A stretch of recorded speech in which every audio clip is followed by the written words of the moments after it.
Alright, magandang araw po sa inyong lahat mga ka-review. At welcome back dito sa ating munting channel, Pinas News Review, no?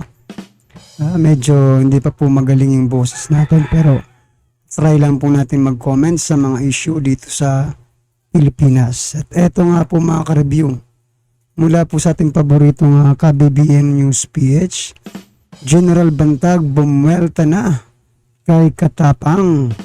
Nakakagulat matapos magpakita muli si DG Bantag. Yan mga ka-review. Patungkol po riyan ng ating bibigyan ng reaksyon. At eto na nga, sama-sama at sabay-sabay po natin pakinggan, panoorin at bigyan ng reaksyon ang balitang ito. Eto na po.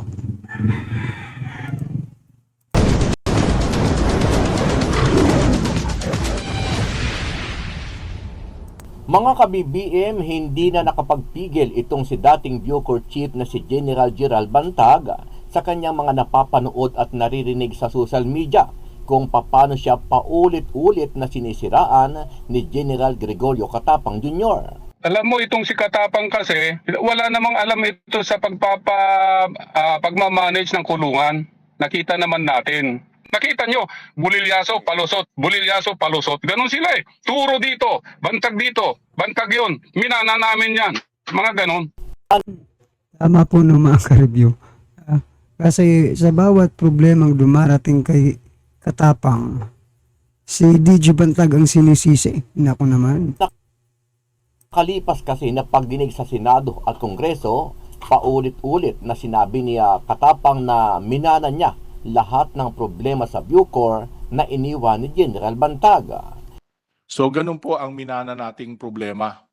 Aaminin po natin yan na yung mga mismong nakakulong dahil nagaanap ang paggamit ng cellphone, sila po yung middleman din sa drugs. So yan po lahat hinarap ko, no? Sabay-sabay ko pong hinarap yan. Sinabi pa ni General Katapang na wala naman daw na bago sa Bucor simula nang maupo ang dating administrasyon ni dating Pangulong Duterte kahit alam naman nating lahat na giniba ni Bantag ang mga kubol sa bilibid at nilinis ang kalakaran ng iligal na droga. And then of course, nung pumasok naman yung previous administration, 2019, hindi naman po nagkaroon ng ganap na pagbabago sa Bucor. Diretsuhin mo na. Sino Sa tinutukoy mo? BJMP po sila. Grabe po si Katapang no, mga ka-review. Parang wala siyang tiwala sa kanyang sarili no, mga ka-review. Kasi, di ba, dapat nagpo-focus siya kung anong problemang meron dyan. Wag na niyang, kasi kung puro problema lang ang iniisip ni Katapang, ay talagang walang mangyayari dyan. Kailangan solusyonan mo yan kasi ikaw nandyan eh. Sino ang tinutukoy mo? Si DG Bantag, yung dating DG. So nagtayo siya ng sariling grupo. Nagdala po siya lahat na sabi tao. niya, hindi ko mapagkatiwalaan kayo. Dahil dito binanatan at minura ni General Bantag itong si Katapang at sinabi niya na puro palusot si Katapang sa kanya mga kapalpakan. Ang daming kalukuhan pero ang sinasabi niya, yung kapalpakan ko daw, mga kasalanan ko, plunder case ko daw. Sino ang kontraktor na magpapatuloy kahit lugi? Nagpapalusot naman ang walang yang Katapang na yan. Utang ina niya. Ano ang masasabi mo dito mga ka-BBM? Sino sa tingin nyo ang nagsasabi ng totoo at sino sa kanilang dalawa ang inyong papaniwalaan? Si Bantag ba o si Katapang? Sama-sama nating panuorin ang buong video at pakicomment nyo po ang inyong mga reaksyon at sariling opinyon. Pero bago yan muli po ako nag-iimbita. Well, mga ka-review, sino daw po ang inyong paniniwalaan? Kay Katapang or kay DG Bantag? No? Abay, alams na kung sino talaga ang medyo kapanipaniwala, di ba? Yung gumagawa talaga para sa bayan. Di ba? Si Katapang, puro lang yata ito pagpapataba. Yan, mga ka-review ha. Mga hindi pa po nakasubscribe sa ating channel na So yan mga ka-review, subscribe na po kayo. Ang subscribe button at pakiclick na rin like na rin po ang ng notification bell para lagi video ito. Maraming salamat sa po. mga bagong upload natin na legit at napapanahong balita. Maraming pong salamat. No wonder naman na ganun talaga ang ugali niya. malamang noon at hanggang ngayon na siya ang hepe ng Bucor, yun talaga ang scapegoat niya. Yung kapag may kapalpakan siya na panahon naman na niya, ituturo pa rin niya na minana ko yan, kasi yun ang naririnig sa kanya eh. Minana ko yan, ganon. Ang dami niyang sinasabi. Gusto kong mag-react talaga sa mga sinasabi niya doon. Katulad ng 1 billion daw.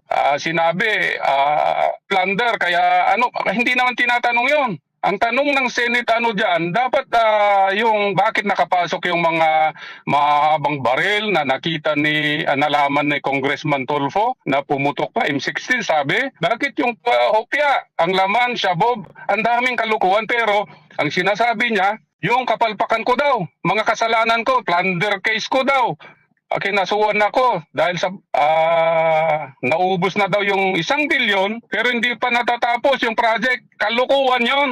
Sino ang kontraktor na magpapatuloy kahit lugi? Nagpapalusot naman ang walang yang katapang na yan. Utang ina niya. Kasi nga, bakit sasabihin ng mga kontraktor na hindi, ipagpapatuloy namin yan. Saan ka makakita ng ganun? Kahit lugi daw itutuloy. Ang katotohanan kasi, tuloy-tuloy lang yung kontratang ganun. Nasa tamang proseso. Hindi naubos yun. Tuloy-tuloy ang proseso, kaya nga ginamit nila yung binida niya na bagong kulungan. Kami ang may gawa nun. Kami. Yun yung mga minana niya, yung magagandang yun. Yun ay hindi niya sinasabi. Kung tutuusin, pangalawa na lang itong takas na ito. Dahil ang kulungan talaga ay natatakasan. Ngayon kung ang tanong niyo sa akin, nung panahon ba namin ay natakasan din ako? Kami? Oo, natakasan din naman kami. Pero kakaiba yung sa amin. Bakit kakaiba? Kasi pinalabas namin yon sa mainstream media. Hindi namin tinago yon. Bakit namin pinalabas sa media? Kasi wala naman kaming itatagong kalukuhan. Unlike sa kanila, ito hindi ko naman yung na-accuse na kung ano yung mga kababalaghan na nangyari dahil hanggang ngayon wala tayong alam kung bakit nakatakas yun. Pero sabi ko nga, pina-mainstream media namin yung takas na yon. Hindi namin tinago. Ba't sila tinago nila? Kung hindi pa mabisto, sa kanila sinasabing, ito na nga yung tumakas. Yun ang reaction ko dyan. Alam mo, itong si Katapang kasi, wala namang alam ito sa pagmamanage ng kulungan. Nakita naman natin. Kaya niya kinuha itong si Angge, kasi magaling si Angge, nagpapakitang gilas, di ba? Kung sa hearing nga sa Congress, sa Senate nga, nagpapakitang gilas pa rin. Ganun siya magpakitang gilas kay Katapang. Ito naman si Katapang, nakita naman natin ugali niya. Hindi natin alam kung nauuto ba siya o talagang kakutsa ba dahil nga pera-perang usapan dyan. Nakita naman ninyo, narinig nyo sa Senate hearing, sinabi nung pumalit na Commander of the Guard na tinanggal ni Angie Bautista, yung mga patrol doon, unit. So naging maluwag. Alam din ni Kataroa yun, nasabi niya yun eh. Nakita niyo nung una itong si Katapang, sabi niya, i-text daw nila siya, i-text nila ako kapag may problema, parang ganun, di ba? Ibig sabihin, pinagbibigyan ng cellphone. Hindi naman tama yun sa trabaho sa jail. Hindi pwedeng magbigay ka ng cellphone. Naglagay pa ng wifi. Hindi naman ganun. Ngayon lang nangyari yan. Record holder sila. Lalagyan mo ng wifi, bibigyan mo ng cellphone, bibigyan mo ng tablet. Puro lang sila nung bulilyaso na, saka sila nagpapalusot. Nakita nyo, bulilyaso, palusot. Ganun sila eh. Turo dito, bantag yun. Minana namin yan. Mga ganun. So, alam mo kasi ang ginawa kasi nila, di ba, tinanggal nila yung patrol. Wala nang eyewitnesses sa kalukuhan. Tapos, sino ba yung gwardiya nila? Di kakutsaban na rin nila. Dumidire-diretso yung baka dun sa sa gate kung saan nila pinapadala, di ba? Kahit paharap-harapan yan, nakita nyo yung beer? Dati, grabe talaga, grabe. Dati nung hinuli daw nila yung Red Horse. O di sige, sabi nila si Bantag yan, yung team ni Bantag. Tapos nagpasok sila ng beer. Okay lang eh. Kasi wala daw alcohol content. Ang gagaling nila. Alam mo, ito ang mali kasi sa Bucor. Ang nagiging head dyan, na-appoint yan kasi retired. So, itong trabahong ito ay bonus na lang. Kasi nakita nyo, dati siyang AFP chief.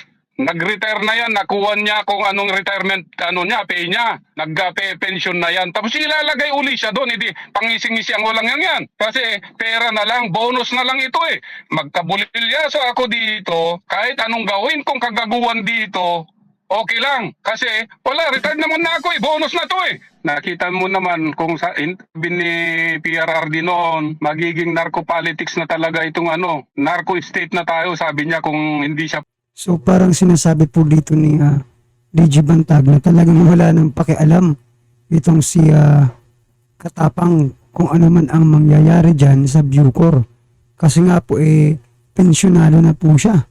Diba? Sa bagay, diba? Tama rin naman, bonus na lang po ito para kay Katapang. Pumasok. Kung hindi nagtrabaho mga tauhan niya, di ko naman sasabing ako yon, pero sa pangkalahatang trabaho ng mga tauhan ni PRRD, kung hindi man naubos yan, at least siguro ayoko nang kung ilang percentage ang nawala, pero alam naman ninyo yon, naging peaceful ang mamamayan noon. Yung rekto noon na takot ang mga taong maglakad, naging matapang na yung mga tao noon. Na-embolden yung mga tao noon eh. May bago naman pong kabanata yung Bucor, no? Na in 2013 nagpasa po ng batas para i-address po lahat ng mga problema ng Bucor for the last 50 years or at the time 40 years, no? Ang problema po dito, ang nangyari, lalagyan po ng mga regional prison, pero wala rin naman pong naibigay na pera. Kaya ganun pa rin, umabot po rin po tayo sa 51,000. Pangalawa, nung create po ito, So yan mga ka-review, ano po ang iyong reaksyon doon sa mga sinabi ni DG Bantag, no? Sa reaksyon ni DG Bantag doon sa mga pinagsasasabi ni Katapang. Diba? Na sinasabi po ni DG Bantag na talagang sinisisi siya, no, ni Katapang sa mga nangyayari ngayon dyan sa Bucor. Bawat problemang pumuputok dito kay Katapang, minana raw niya, no, mula kay DG Bantag. So yan mga ka-review, ano po ba dapat ang isang ugali ng isang opisyal? Ganyan po ba? Isisisi mo sa nakaraan para hindi ka rin, parang naghuhugas kamay ka lang, no, mga ka-review. Naghuhugas kamay ka para hindi ka masisi, no? Instead na ilapag mo dyan kung anumang plataforma ang yung gustong gawin dyan sa Bucor, no? Yung mga resolution mo, para masolusyonan yung mga problemang pinagsasabi mong minana mo. Diba? Yan mga ka-review. Ano po ang reaksyon? Comment lang po sa baba at pag-usapan natin yan. Alright? Para at least alam po ng ating mga kababayan ang inyong mga reaksyon, no, patungkol sa issue ito. Alright? Maraming salamat po. At pasensya na po kayo sa boses ko kasi talagang medyo paus pa po. Maraming salamat po.